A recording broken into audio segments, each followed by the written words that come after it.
மத்தேயு நற்செய்தியினுடைய மழைப்பொழிவு, லூக்கா நற்செய்தியினுடைய சமவெளி போதனை. இந்த இரண்டிலுமே மிக முக்கிய பகுதி பகைவர்களுக்கு அன்பு செலுத்துவது, எதையும் எதிர்பார்க்காமல் பிறரன்பு காரியங்களில் ஈடுபடுவது. பல விதத்தில் அதை செய்யலாம் என்பதை இயேசு தெளிவாக்குகிறார். அவர்களை மன்னிப்பதிலே, அவர்களுக்காக ஜெபிப்பதிலே, அவர்களுக்கு நல்லது நடக்க வேண்டும் நினைப்பதிலே. ஆனால் மனித இயல்போடு போராடி கொண்டிருக்கிற நமக்கு இது மிக கடினம். முதல் வாசகத்திலே சவுலின் மீது கை வைக்க வேண்டாம் என்று தாவீது சொல்கிறார். தாவீதை கொல்ல சவுல் தேடுகிறார். ஆனால் ஆண்டவரால் அருள் பொழிவு செய்யப்பட்டவரை ஒன்றும் செய்யாதீர்கள் என்கிறார். இரண்டாம் வாசகத்திலே புனித பவுல் சொல்கிறார்,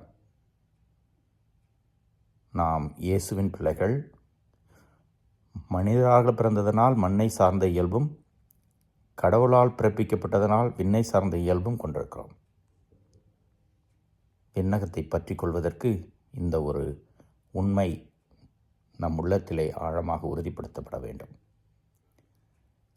அதை பரிசாக்கிக் கொள்வதற்கு இயேசு காட்டுகிற வழியிலே நடப்போம். அன்பு, உண்மை, நீதி, மன்னிப்பு, இதெல்லாம் சிறு சிறு விஷயங்களில் கூட வார்த்தையிலே, செயலிலே வெளிப்படுத்தப்பட வேண்டும்.